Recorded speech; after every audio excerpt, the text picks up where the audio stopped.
Hello everyone, आपका स्वागत है मेरे चैनल इंग्लिश लैंग्वेज सिंप्लीफाइड में। आज का हमारा टॉपिक है ईडियम्स और ये वोकेबलरी पार्ट 4 वीडियो है। मुहावरे आप सब यूज़ करते होंगे। हिंदी में कई तरह के मुहावरे हैं, जैसे नाच ना जाने आंगन टेढ़ा, ऊँट के मुंह में जीरा, बंदर के जाने अदरक का स्वाद, जैसा बाप वैसा बेटा वगैरह।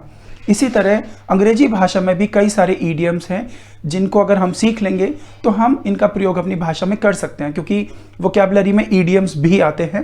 हो सकता है आप लोग हिंदी में यूज़ करते हो और इंग्लिश में ना यूज़ कर पाते हो।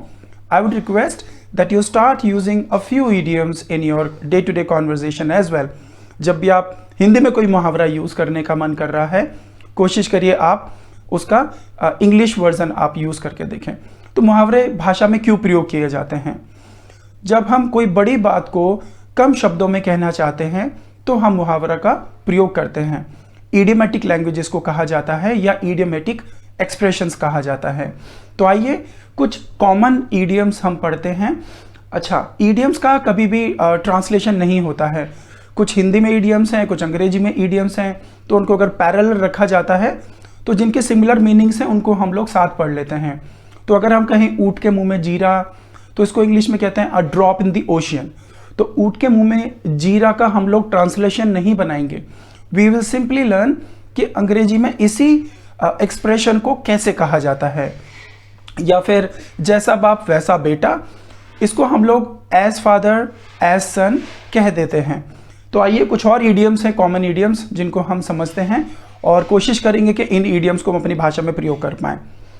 एड इंसल्ट टू इंजरी, ठीक है, इसको हिंदी में कहते हैं जले पे नमक छिड़कना। फॉर एग्जाम्पल, किसी के साथ कुछ मिस हैपनिंग हो गया, कुछ गलत हो गया, एंड हम उसको सलाह और दे रहे हैं या उसका मजाक बना रहे हैं या उसको हम ताने मार रहे हैं। So it's kind of add insult to injury.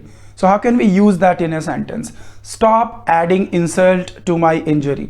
I have already lost my bike and you are telling me to be careful. Yes, I was careful, still I lost my bike. Second one is beat around the bush. We use this to talk about जब कोई सीधे सीधे जवाब नहीं दे रहा और घुमा फिरा के बातें कर रहा है, इधर उधर की बातें कर रहा है, तो हम उससे कहते हैं stop beating around the bush and tell me exactly what happened. Blessing in disguise. आप कुछ उम्मीद नहीं कर रहे थे किसी सहायता की और अचानक से कोई आपको हेल्प मिल गई। May be you are going somewhere and you had a flat tire and there was no mechanic around and somebody came and helped you, maybe with a spare tire or something else, and maybe he towed your car to a destination. So you can say that the person who helped you was a blessing in disguise. इसको बोलते हैं हम लोग बिना उम्मीद के सहायता मिल जाना। So try to be a blessing in disguise for others. Birds of a feather flock together, इसको हिंदी में कहते हैं चोर चोर मुसेरे भाई। यानी कि सेम क्वालिटी के लोग आपस में कहीं ना कहीं टकरा ही जाते हैं and they like start getting along together and very well. तो हम कह सकते हैं these people are like kind of birds of a feather flock together, और birds of a feather flock together, it's a common idiom. Bite off more than you can chew, योग्यता क्षमता से अधिक करने की कोशिश करना या ज़्यादा किसी काम को ले लेना। For example, you are working in an office and there are lot of work which is being assigned to everyone and you have said yes to more work than you can handle. So your boss comes and says, hey, is everything going fine? And he comes to know that you are not able to handle such a lot of tasks together.